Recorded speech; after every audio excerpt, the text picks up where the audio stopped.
Welcome to the Imaginative Storm Twice 5 Miles radio podcast, where we always go twice 5 miles or more for conversations worth listening to and remembering. I'm your host, James Navé. Thank you for tuning in. Always airing first on WPVM-LP Asheville 103.7 and streaming online, WPVMFM.org. The voice of Asheville heard all over the world and on other community radio stations like KCEI, Cultural Energy Radio out of Taos, New Mexico. Thank you, Walter Parks, for a theme song. WalterParks.com if you want more of Walter's music. Thank you, Devine Dial, for managing WPVM-FM. And if you'd like to reach out to me, Navé at jamesnavé.com. Navé spelled N-A-V-E. I would love to hear from you. Today, the themes in this show will touch on water, walking along rivers, music, containment, and expansion. My guest is Natalie Kinsey. I've known Natalie for over 20 years. She and I have had, I can't tell you how many conversations around poetry and writing and exploration and saying yes and being willing to stay open to whatever comes, whatever appears in front of us. And Natalie and I often cross paths. She lives in Asheville. I don't see Natalie all that much, but we do have some opportunities to connect on Zoom calls, and occasionally when I come through Asheville on my way to wherever I'm headed, Natalie and I will get together for a coffee, and sometimes our conversations go on for 3-4 hours. We don't even know the time has passed. And so today I invited Natalie to come on the show and have another conversation with me, open-ended. We'll see where it goes, I said. And as you listen, you will find out where it goes. Where it starts, however, is Natalie picking up on some things I said prior to starting the recording, talking about my guitar playing. Here's Natalie Kinsey. That piece that you said about the way each time you pluck a string, it causes a vibration, and that vibration has an enduring effect on the instrument that's producing it. It's like this cyclical, nurturing spiral experience, like a positive catch-22 or something. There's a lot of poetry in that noticing. You know, as a poet, I think when you hear people talking, like, oh, there's the poem. For me, in my head, I'll be like, that's where the poem is alive for them. That's where it begins. Or if they just started writing there, that's where it would crack for them. And that, for me, is where that cracked of like, oh, in my world, my guitar is probably my children and my grandchildren. The nurturance, every time I've laughed with them, every time we've gone deep and had a breakthrough or had some family healing, the music that the family plays back into my own life gets sweeter and more distilled, and the instrument is changed by the vibration of that string being plucked, of the deepening of the opening. And so I think that might be really an interesting inquiry for people of like, what guitar is sitting on your bed? Where is that poetic nurturing cycle in your life? And like, because it can be kind of sweet to acknowledge it, because it is interesting. Like in your mind, you're like, I don't put on my list of things that I need to do and I value, I don't put on that list the guitar on the bed, because it's so much a part of my essence that my mind doesn't even acknowledge it. It doesn't even, there's no box for me to put it on, but there's like an argument probably to be had that it's maybe like, I was thinking as you were like, as I saw it on the bed, I was like, you know, I think he thought the great love of his life was always going to be a woman. And plot twist, it's his father's guitar and the music that it plays back to him. Every time you talk about the guitar, there's this almost very lover-like, nearly overwhelming sense of tenderness and love that it is evoking in you. It's like this sweet, innocent Navé that I love, that comes alive in our relationship as well. But it's like really delicious to see you so vulnerable and innocent with something. And, you know, sometimes you're like, I was with my guitar all day today, like almost like a girlish excitement of like, oh, she's so delicious. That's so true. In fact, as you were talking, I often am surprised when I'm standing with my guitar playing it. I don't even know I've done it. It's just there. I pick it up and I play it, and it's seamless like breath. Each guitar, it has its own sound quality, its own character, its own personality. They say that the seasoned musicians, Willie Nelson being one of them, has a guitar called Trigger. That's his guitar. And he's been playing Trigger for 50 years. And if you see the images of it, it has holes in it from where he's picked it and it's worn through the wood. It has 1,000 signatures on it. The guitar has its own sound no matter who plays it. And other people have said that about their guitars as well. And what I've noticed about this one, it's a big guitar. It's a steel string Martin type guitar, Blue Ridge. And I don't play with a pick. I only strum with my thumb and my fingers, and I use the fleshy part of my thumb. I don't use fingernails. Sometimes guitar players will let their fingernails grow out and they use that as the pick. And I just strum really easy, like it was a misty rain falling down. It has a characteristic that matches that strumming. And I'm starting to notice it. It's saying songs that we'd never heard before. That's the feel of the guitar. Yeah. It was occurring to me as I'm listening to you, something I think about a lot in my work and in my own self and in my just beingness. We get a lot of conditioning in the way we become a human. And that conditioning is usually against our innate nature. Usually it's sort of like a lot more restrictive and contractive.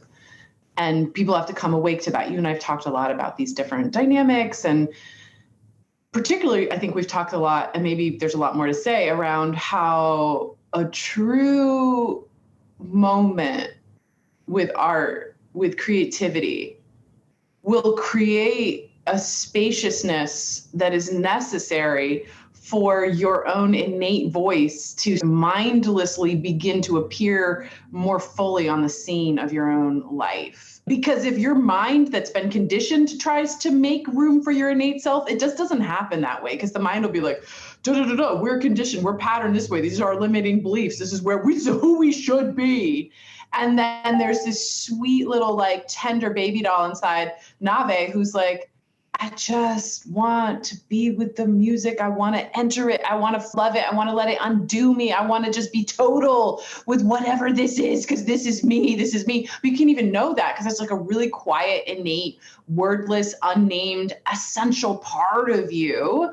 And as I've watched you sort of give yourself over into this spaciousness, I've watched you soften, and the rolling Blue Ridge mountains of you, your country boy essence, just sort of naturally fall into way with your own existence. And it's this really like trustworthy, delicious evolution. And I'm just like noticing it's a space holder for the emergence of your essential self.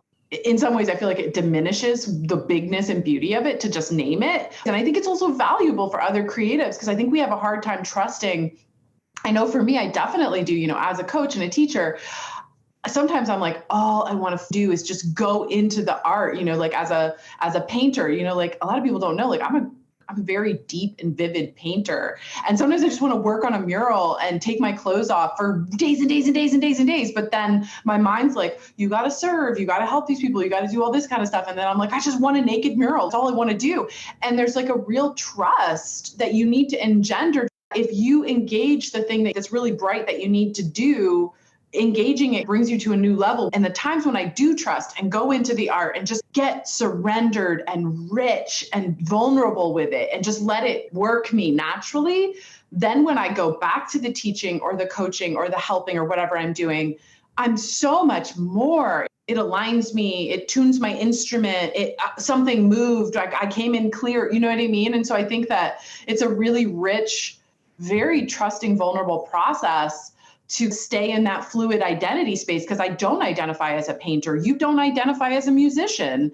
Yet it is profoundly essential to like the work that we do in our life. And I think there's a sweet, loving correlation that can be made there. I'm thinking about a story I read. John Irving, I think, wrote it. I don't remember really, maybe not John Irving. In the story, there was a character from India. And I'm not sure if the story took place in India or if the character lived in New York. This character was a bit of a mentor in the story. And he had this happy way of going about things. And so when you would ask him about his identity, which we talk a lot about, I don't identify as this, I identify as that. I have this identity. I'm a poet. I'm not a musician. I'm a factory worker. I'm not a hang glider or whatever it is. I want to be a hang glider. Just want to put the side note in there. So this guy, whenever you would ask him what he did, he would never tell you what he did. He would say, I'm busy being a driver. I'm busy being a food maker. I'm busy being a shoe putter on. I'm busy being a musician. So everything he did, he was busy being that rather than I am this. This is my identity. When he stopped doing it, he was no longer busy being whatever it was he was doing, but he had moved on to the next thing. So his identity encompassed all these things he was busy being by doing. The memory I have most of what he was about was he seemed to really enjoy busy being whatever it was he was busy being. Never bothered him that it had a range from drudgery to joy. Right. It wasn't bumping into some overarching dictatorial, I need to prove my identity because I'm this, and it wasn't bumping into that. I mean, like, there's so much wisdom in that. It's nuts, right? Like, there's so much spiritual teaching. There's like a lot of metaphorical teaching that like we're actually brand new very often, like that essentially we're not continuously existing at a particle level, but that we keep blinking back in. And there's profound, amazing, huge possibilities. I went through a process where it's like, I'm 10-second nap. Who knows what I'm going to do next? Back then I did that. And that was 10-second nap. Like, that was right for me then. And I had to engage that. And I just think like even engaging that awareness is like a great jackhammer to the part of you that needs to prove your identity by I'm a this or I'm a that. Or Richard Rudd in the Gene Keys talks about that as your anchor points. And the anchor points are the things that you clutch at and that you need to be defined by because you're not okay to exist without them. I'm busy being a friend in a Zoom call during an interview that maybe hasn't even happened or is maybe already done or maybe will never, you know what I mean? Like, I'm busy being inside of this open moment. Now is all there ever will be. How busy being this can I be? Am I holding something back? Am I reserving something? I'm going to bring it all right here and be as busy being whatever is going on right now as I possibly can be, because it's a service to myself and it's a service to what might happen. Like in collaboration, a lot of people hold back a lot of their paints, right? They're like, I'm only going to paint with one little color because I got to be on reserve in case I run out. Plot twist, the more you bring to now, the more you can receive. It's a beautiful math. That's why he was a mentor. And that's why even now, I can't remember the title of the book, but I remember his happy, busy being life. And another character in literature was Zorba the Greek, who was always busy being, although he never said it. He was just simply, I am busy living. And one of the great lines in Zorba the Greek's boss was always worried about Zorba. And yet Zorba was really the boss of life and really the boss of the boss, because the boss was younger and didn't quite know what to do. So he always turned to Zorba. But Zorba was always out sinning. He was always out sowing the wildest oats he could sow, dancing into the latest night and loving the full moon and everything that you do to the moon. One day his boss came to him and said, well, Zorba, I'm really worried about your soul. I'm really worried about your eternal soul. I don't know what will you do when you die, and you have to atone for all of these sins that you're doing. And Zorba looked at his boss and said, well, boss, don't worry. When I die and I meet God, you don't have to worry. I'll forgive him. I love that you gave Zorba the Greek a cowboy voice. Well, you know, I only have a short range. Right. No, totally. That was my authority voice the cowboy would have. Yeah. And so you have the character from India, busy being. Zorba, too, was busy being. Most compelling characters, living and from literature, usually are busy being. Katniss Everdeen in The Hunger Games, she was always present. She was busy being in the moment. And that's why she could shoot the arrows so well, because you have to be able to release in order to hit. Yeah, totally.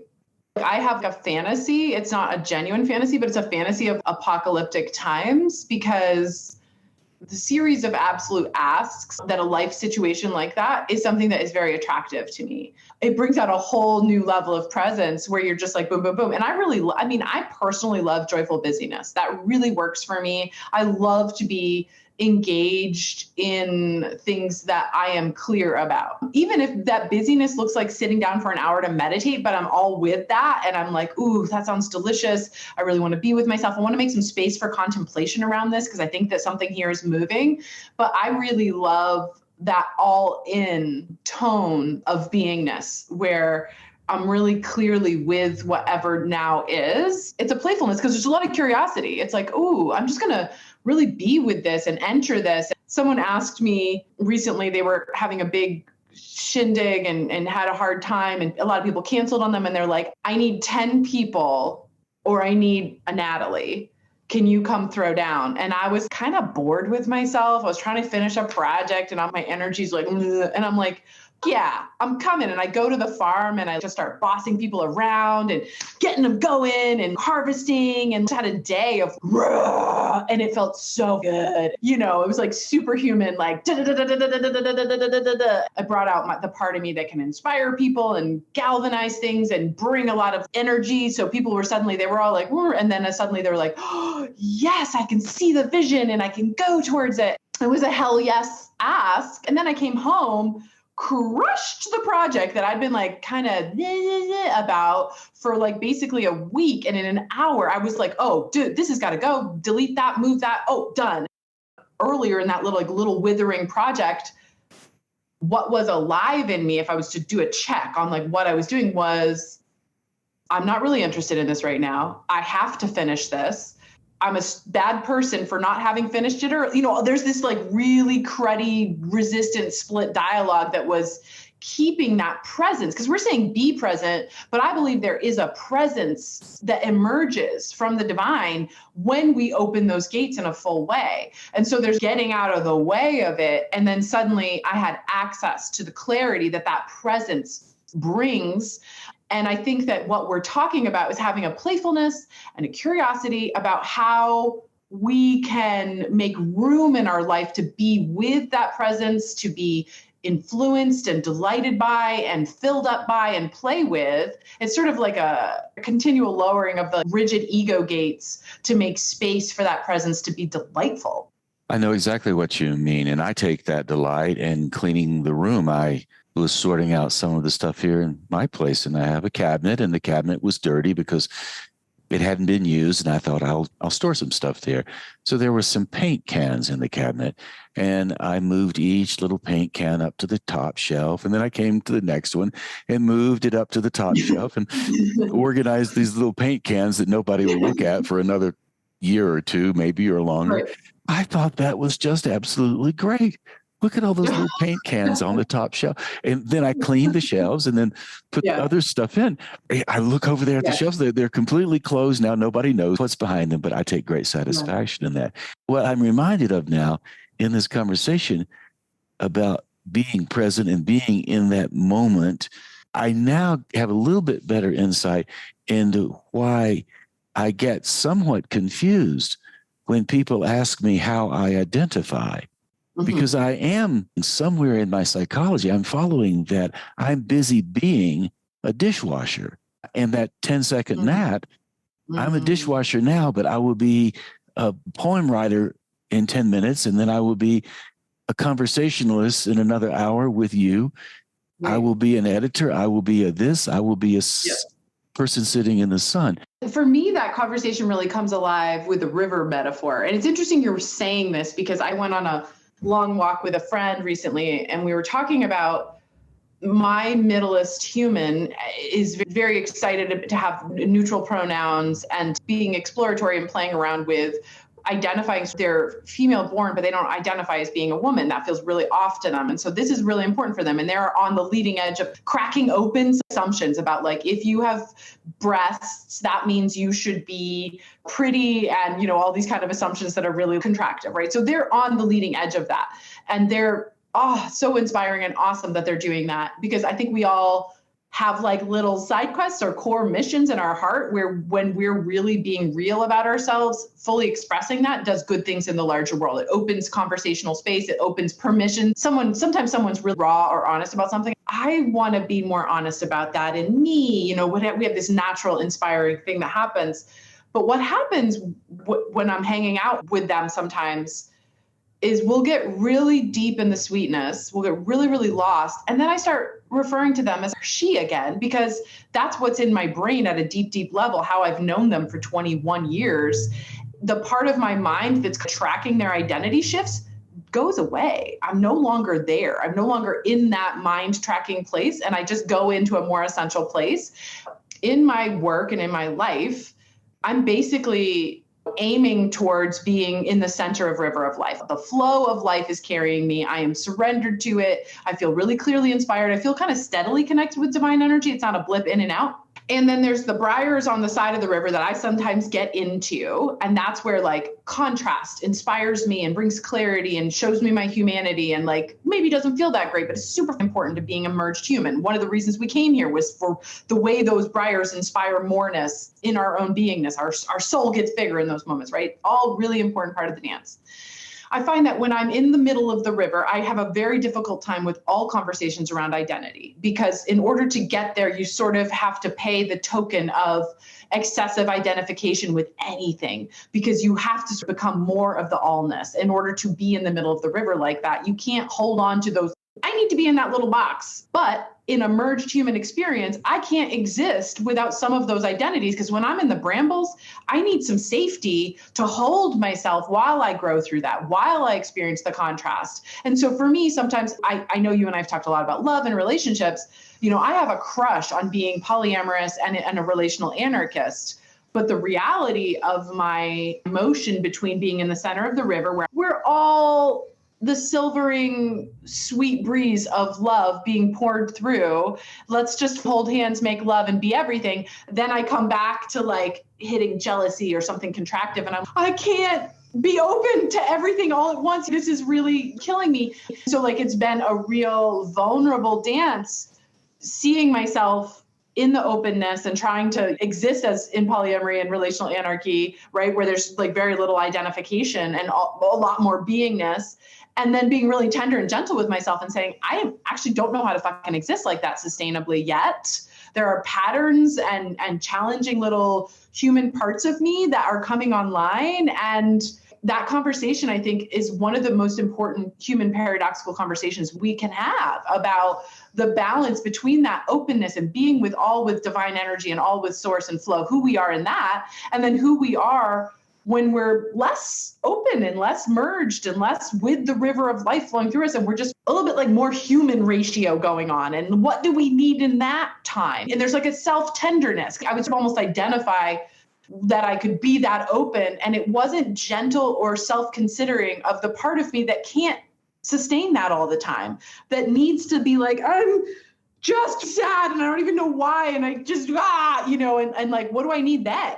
Then I need a monogamous relationship. That question's really alive for me right now. Well, it always is for me as well. And I think about the requirements other people have for other people. Mm-hmm. So one person might come to me and say, I want you to call me by a new name. I want you to recalibrate the way you have known me in my identity. Going forward, I want you to do this, this, this, and this. And when you refer to me, I want you to do these kind of references rather than the references you've done for the past 20 plus years. When you pull back a little further from that and think about how we are each a village. So if in fact we contain multitudes, as Walt Whitman said, and I think that's probably true, we have multiple personalities, we have different characters living inside of us. I have my public persona, my private persona, my in the shower persona, my yard raking persona. I'm busy being a yard raker, so I have a certain kind of persona. I'm busy being a tomato gatherer. I have a certain kind of character. So if in fact we do have all this multiplicity existing within us, are we not a village? Are we not a country? Are we not a territory unto ourselves, because we have all this multiplicity? So when you come to visit me in my territory, or I come to visit you in your territory or in your house, you have a certain set of village rules. So if I'm arriving at your house, then I want to be respectful of your village rules. And if you're arriving at my house, you, one would hope, would be respectful of my village rules. So if I come into your village and you say, well, I am this, and this, and you are in my village, I make an effort to conform to whatever your rules are, whatever your customs are. So when you come to mine, one would think you would make an effort to conform to my customs. If you come to my village and you demand I conform to your customs while you are in my village, that's breaking the global world traveler protocol of going to a village and trying to ask that village to do what you think they should do rather than how they're operating. And so in some ways, in that request that so often people have requests to be treated certain ways and to be spoken of in certain ways all of the time, is really rather demanding for people who have a whole different view of the world, to ask that person to really change their view of the world to accommodate the other person. And vice versa, it works both ways. And I hadn't really thought about that until just now. Like, I'm imagining going into the village, how easily it would, what's your run here? I'm all for it. Like, I am clearly entering your village. I'm not of it. I don't know anything. So I'm just all the way open. How do you want to be treated? How do I honor your humanity? Like, these core questions are just obviously there. I would be very interested in them immediately. I do not want to be assumptive. I don't want to take my assumptions and dishonor you. So I would be very, very clear with that. There would be no, well, why do you want to be called King Nutnuts? That's stupid. I wouldn't be that way. I'd be like, King Nutnuts it is. All praises be King Nutnuts. And what the intention around that is intimacy. I want to have intimacy with them. And so honor and respect and curiosity and openness and playfulness, it all nurtures a space where we can be intimate. I'm coming here to this village to have deep experience, to know. Maybe I was called from a divine vision. Maybe something called me here and I want to have intimacy with that calling.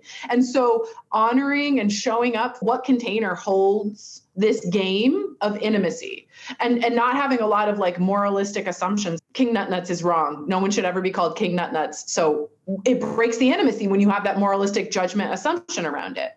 And so for me, there's like a fluidity, because it's that village. In my worldview, we live in an infinitely expansive universe. And that expansive nature is picking up. That this sense of movement and growth and expansiveness is actually increasing.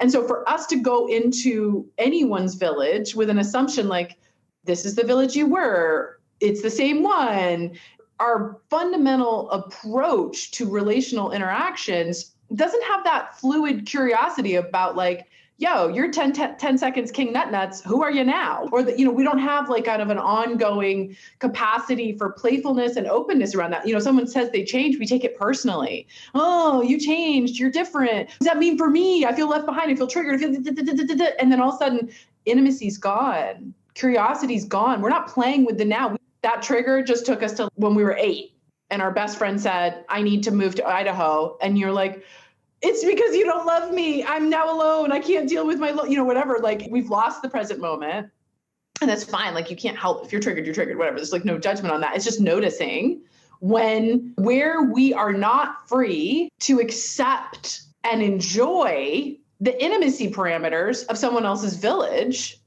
as they understand it in a fluid way, and to also like own our own. For me, like, boundary settings be really difficult because I always understood it to be restriction and contraction.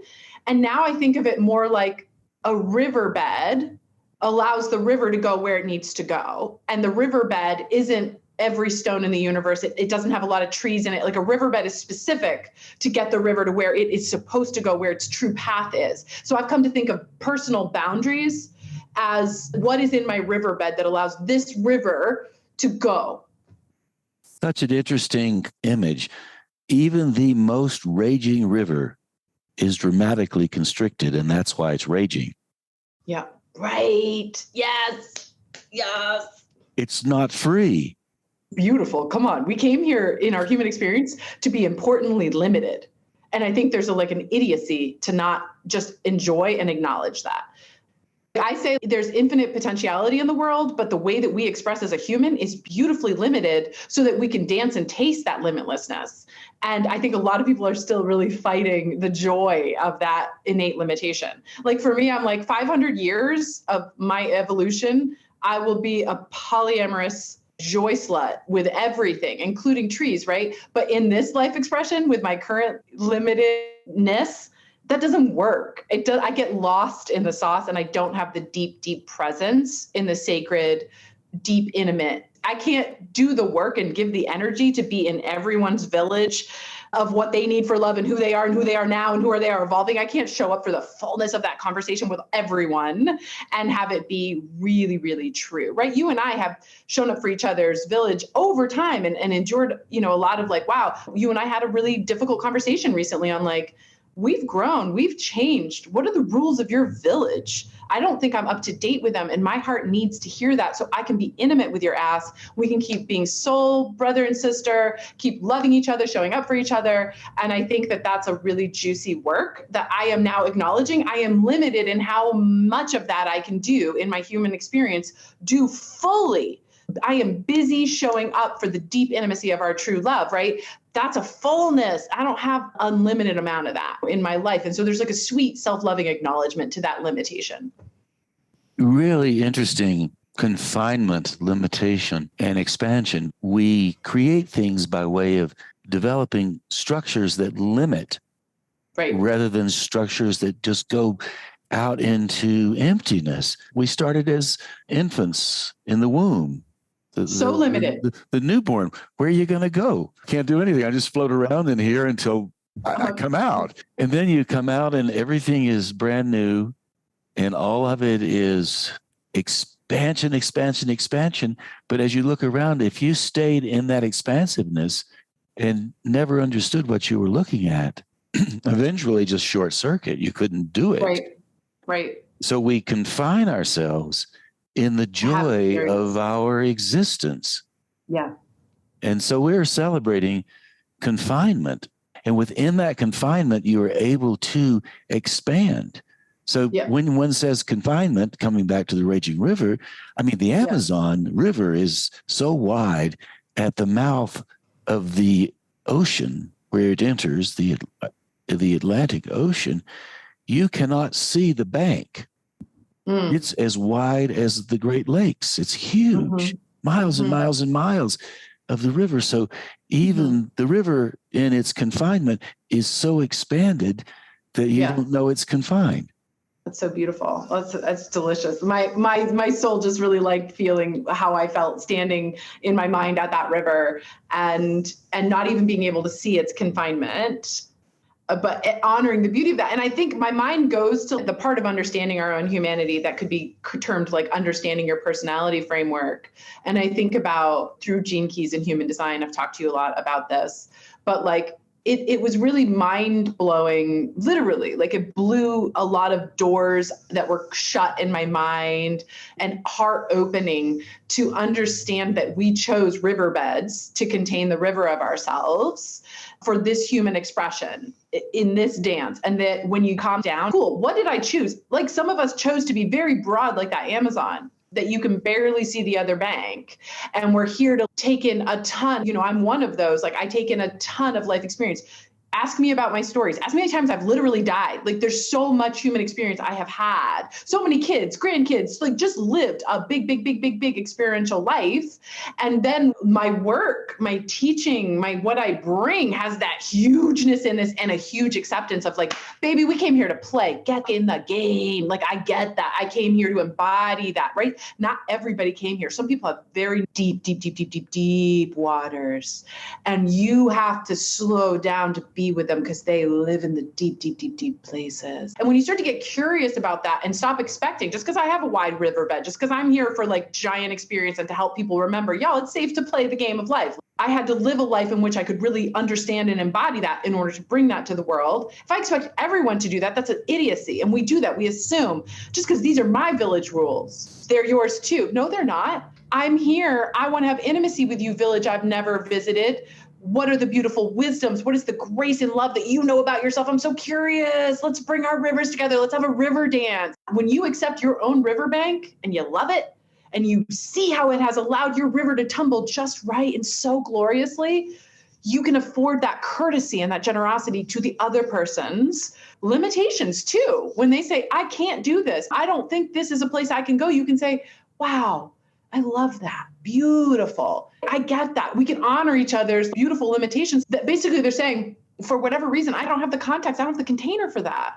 And instead of being like triggered, like, oh, you can't go there with me, you're not da-da-da, you can be like, oh, cool. What a beautiful truth. And then if you have a need in yourself or a desire to have that experience with someone, well, there's a different riverbank, a different rivers. You don't have to try to get people to change to meet yourself because you've kind of accepted that this beautiful limitation is right. And I know for me, and I think you've probably had this experience, I've tried to be like, ugh, I really want you to be the one to have this experience with me. I really want you to be available for this. I want you to change every time I have ever gone in that territory. I have taken myself and the other person off path.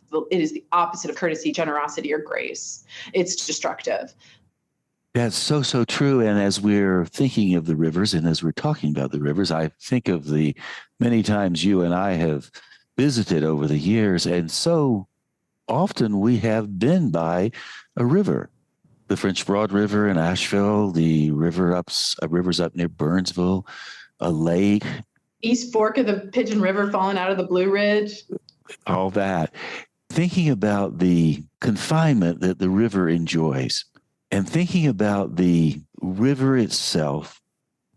And now I'm thinking of the French Broad River, and I'm thinking of the French Broad River when I was a very young lad, and my grandfather would drive me to Bent Creek near where the parkway is now, just beyond the parkway going toward Brevard. You can stop and overlook the river. Even now, there are river rafting companies along the way, some picnic tables. And I remember going with my grandfather, he smoked cigars, stood by that river when I was young and watched the chemical islands of foam floating down the river. And the river was brown. All of the plants further up the river dumped their waste into the river. The river was dangerous, really. And the banks were brown. So nothing lived on the banks because of the pollution. Now that's different now. We all know that you can go raft in the French Broad River in Asheville, and it goes to Tennessee and on down to the Mississippi, et cetera, et cetera. When a river is healthy, the confinement, its banks, expresses a vitality. The trees are lush. The birds, the animals are all happy along the bank, which is not their confinement. The river's confined by the bank. Right. So when you have a healthy river and you're within your confinement, you go beyond it even. Yeah. So you're adding to what is beyond your confinement, even within your confinement.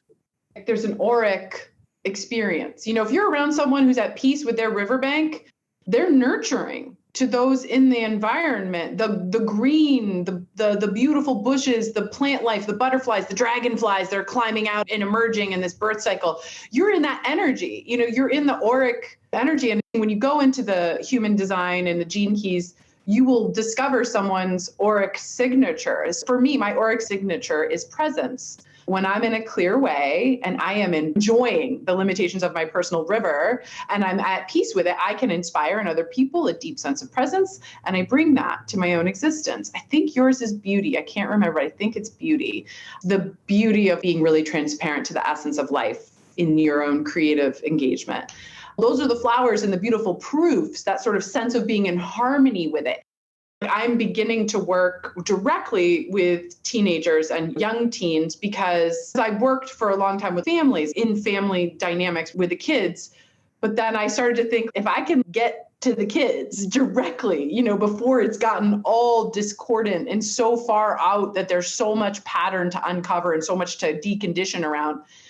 My own riverbank, first of all, comes alive when I can work that directly with the younger energy, because they haven't been talked too much out of the fact that their riverbed is beautiful and perfect. And if I can start to help them have some, I call it self-assurance. I think self-assurance comes from accepting the deep and beautiful and wise limitations of your own riverbed, so you can settle in and do the river work, the river love, the river play that you intended to do here. And so there's a lot of joy and simplicity around that. I think it gets really complicated for a lot of people, but for me, there's just this sort of quiet self-acceptance that brings the joy of self-assurance, because when you're around a person who's self-assured, first of all, it's easy to be around them because their riverbed and their understanding and joy of it gives them a kind of innate confidence, and they will naturally set true boundaries. Kind of like someone's car alarm's on 10, and if you get within 100 miles of them, it goes off. You're like, I don't think that's a true boundary. I think that's a reactive. You're still super traumatized. You're still working through stuff. Awesome. That's cool, but you can't be intimate. Intimacy happens when someone is in accord and peace with their own riverbed. And when you think about the riverbed and the harmony and the health of the river, and then you go up on that bank, the healthy bank, and then you come back around to this idea of polyamory, which really, when you get right down to it, means the ability to love on many different levels. Poly, many. Amour, much love. Polyamory so often has been narrowed to sexuality. Right. And it's used as a code for different approaches to sexuality with different people, which is a legitimate use of the term. Sure. Expand it a bit, though. And we are by nature delivered to this world to love people in many, many, many different ways and express our love and our caring in many, many different ways. Sometimes it's physical, sometimes it's sexual, sometimes it's caring by just way of showing up with a piece of pie at the doorstep, saying, here, I was thinking about you. And when we when we start to think of love, I would like to propose love is confined to the infinite universe. Unlike the river, which has a confinement, the confinement makes the river. The banks make the river. I think of us, our river banks allow us to accommodate a portion of the Grand River. So we're all little tributaries, right? And it allows us to hold it and embody it and allow it to push through our own filter and experience for the joy of expansion and moreness and experience. That's all part of the game, right? I just had a hit on what you're talking about. So in my past, relationally, I have been a person in relationship who has oscillated between being someone who's had a car alarm on 100 because I have unmet parts of myself that I was unwilling to feel, or just be like, wow, I need to be sad about that. Just to let the energy move and come into its proper hum, pushing that down or whatever, that sort of repression, because I had unmet places in myself that I hadn't accepted or nurtured or been like, oh, that happened. And I was carrying a secret charge, right? Which can make you really wobbly to be around. So as I've come to get good with that in myself, that's also allowed me to have very little car alarms going on about other people too. I can be in the presence of someone who has a total freakdown, and I'm just like, oh, you're meeting a part of yourself. It's coming online. It's making you a little twisty and excited right now, or it's making you want to push everyone away. I get that. I don't have to leave my riverbed. I don't have to go crazy. And so I'm just noticing that the more accord and peacefulness we have around our riverbed, the more wisdom we will have about what the right proximity and intimacy is for ourselves within the lover of life context. I'm not talking about romantic lover. Being a lover with Walt Whitman lover of the universe. I lay down on the grass, she is my lover, right? That kind of energy, which is really interesting because one of my personal practices this last year has been becoming romantic with my own existence, taking the onus of romance out of unintentionally addictive lover. I want to experience that kind of romantic energy, so I need a lover to help me experience it. And it's like, what? I want to feel inspired and sexy about life itself. I want that dance to be a honey that I put in all my tea. Like I don't want it to be localized to one little human. That's never going to work. Like I have a big thirst for being romantic with life. And so it's been delicious to meet my own desire to romance life and have life romance me and to feel wooed. And I'll hear the chimes and a big windstorm and I'll feel like a lover is calling me out into the night, and I'll like race outside and just like let the wind like ravage me and just be like, oh, like it's so alive and like it's so delicious. And I feel like capping that romantic, thriving energy in one little tiny relationship has been a massive disservice to how big my riverbed is and how romantic and yummy I actually like to be with all of life. And it was like, I was sort of killing my lovers. They were like, no way can I be all the windstorms and the oceans for you, baby. And it's like, yeah, that's okay. It's wrong for me to assume or want you to be that.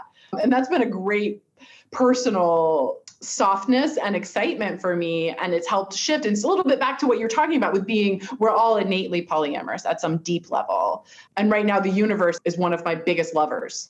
And so often people confine themselves to these definitions. Here we are back to identity, rather than I am busy being. I am busy being in love with the wind. I am busy being in love with the wind chimes.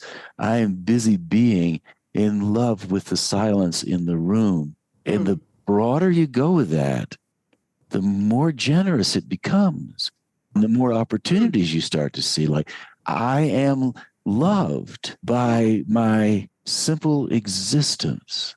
All things are equal in this embrace that we can so easily experience by simply looking around. And I am not saying that I have mastered this. You never master it, because when you stop being a student of life, there's a sort of rigidity that happens because there's curiosity and playfulness.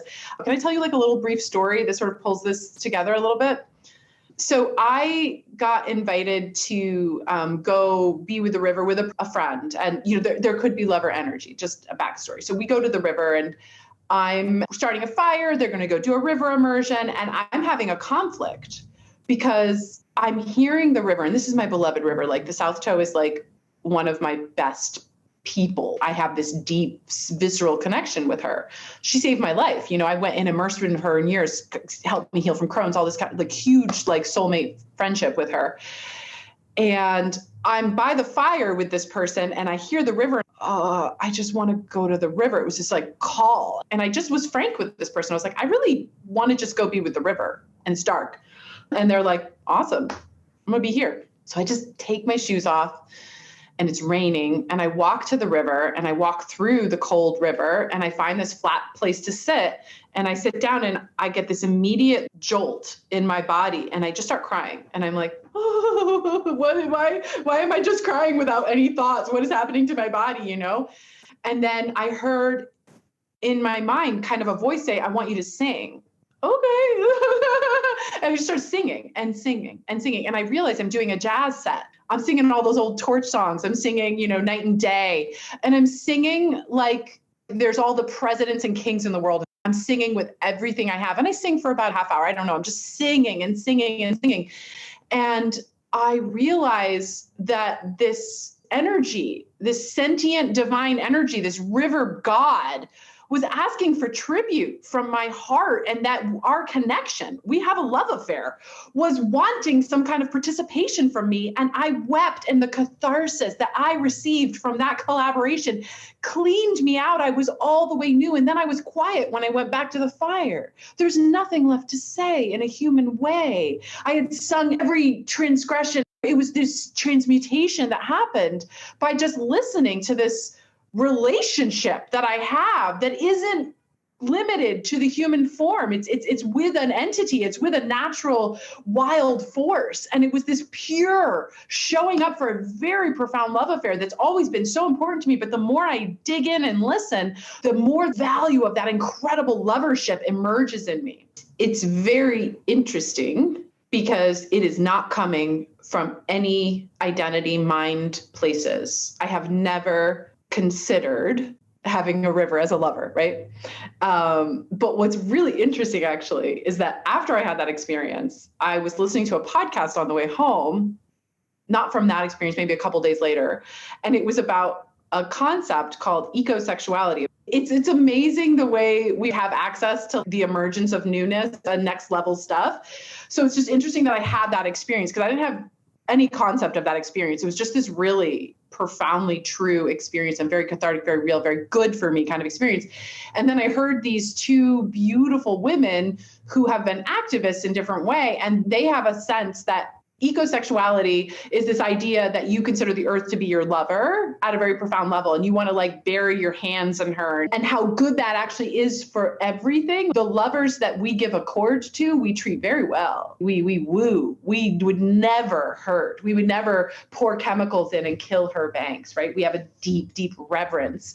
And so I love that my body's revealed to me an innate lovership that I think we all have at some deep level. Like that's what transcendentalism was with Emerson and Thoreau. They were like, look at and be deep and sensual with nature, and she will reveal to you the right patterns for you. Sit by a riverbank and it'll help awaken your own wisdom around your own riverbankedness. But I think there's a deeper layer to bring the energy and sacred reverence that you do to a lover. Like I have this phrase sometimes when I'm working with people, it'll give you a heart boner. Your heart will be like, ooh, like, it's just like this turned on, heart-centered yumminess. When you talk about prose or going out on a walk or being with the Blue Jays, you're really turned on by that raw, natural experience. And I think there's just really a yumminess and an expansiveness, and we can apprentice ourselves to human love through that essential lovership with this natural world. Apprentice yourself to the natural world and become a better partner, lover, mate to another human. Yeah. Here we are back to the universal. I mean, we are hardly removed from our environment. We exist in it so much. Back to Zorba the Greek, dancing under the moon. He was at peace with his own riverbed and saying, I am listening to the wildlife shenanigans that keep my spirit merged in this human body. Because if you reject your riverbed, you are not inhabited. You don't let that spirit be fluid and flowful and generative. And so I think that there's an accord, a peacefulness. I'm like, this is my riverbed as best as I can know it and experience and love it. The river keeps moving. You're going to get to another part of the riverbed that you'll know more as you become more, as you let the river fill you more. There's a curiosity, like we talked about with that village metaphor. What do you know now? Maybe a village had a giant storm come through it, and there's a whole different set of protocols and needs. You know, maybe someone had someone die, or they had cancer. Their needs are so different now of how they need accord and generosity, grace, and the best, most generous assumption we can give someone. And so there's like this beautiful fluidity that comes in with these metaphors. Beautiful fluidity of the metaphors. Well, that's what we've been talking about for the last hour. And as much as I would like to go on with our conversation, Natalie, I just realized we're getting very, very close to the top of our time together, the top of the hour.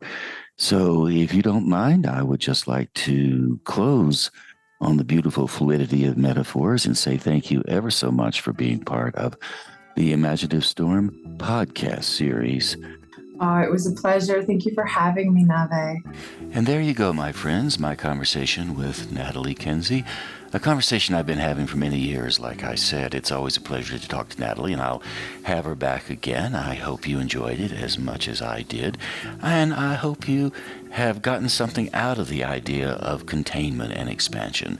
If there's a river nearby, take a little bit of time to walk along the river or around a lake or wherever you find a body of water.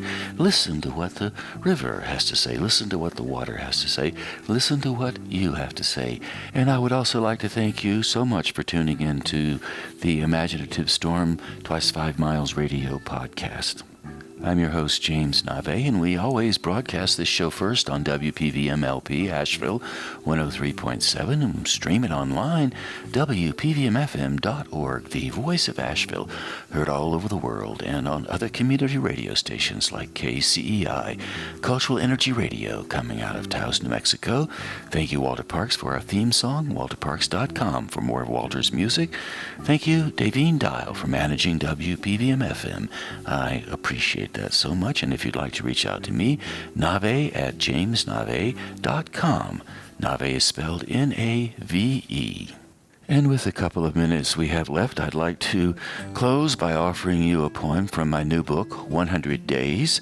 It's a book about my recovery from surgery, and it took 100 days to get back on my feet. And I started with the first poem, After Surgery, which is the one I'll do now. Started on April 1st, and I woke up in the hospital room, and here's what I wrote. I was still whole, so little gone from my body. Groggy after going in and out of morphine sleep, I looked around my hospital room, clock on the wall, 8:30 a.m., blue curtains covered the door. Last night I was warm and felt no pain. Tish slept beside me in a chair. I gave myself over to being loved, a miracle we all deserve. What a strange, strange relief it was to breathe, to feel my mouth so dry, all I wanted was ice. And after each poem in this book, 100 Days, I include a question, a prompt, a writing prompt. So here's the prompt after the first poem, titled After Surgery. Now here's your prompt. How do your losses translate into insight, self-awareness, and wisdom? As you can tell, these are very short poems, so we have time to close it out with the second poem, which I wrote on the second day. How thunder runs, restless on clean sheets, I woke from the second night of my hospital stay, thinking of how thunder runs through everyone's life, not lightning, thunder, the boom, an expression of emergence. Last night I dreamed a friend pulled me from the sea, thunder rumbled. I woke, looked out the window, and realized that thunder has a pearl-like quality. Every boom is singular, like explosions you hear in a war zone. But that's not thunder. That's the sound of a whale with a broken back. My back is not broken. There are no wars here. And the prompt? What makes your back stronger? So those are the first two poems out of my new book. There are 98 more poems. It goes through 100 days, which is the title of the book. It is a book laid out like poetry, and yet it's really a memoir. You can write a very short memoir about a very short period of time, a weekend, 100 days, a 3-day period, a growing season, whatever you want to write about. Regardless, I hope you answer those questions, and I do hope you tune in again sometime soon. And until then, I'll catch you on that turnaround somewhere down the line.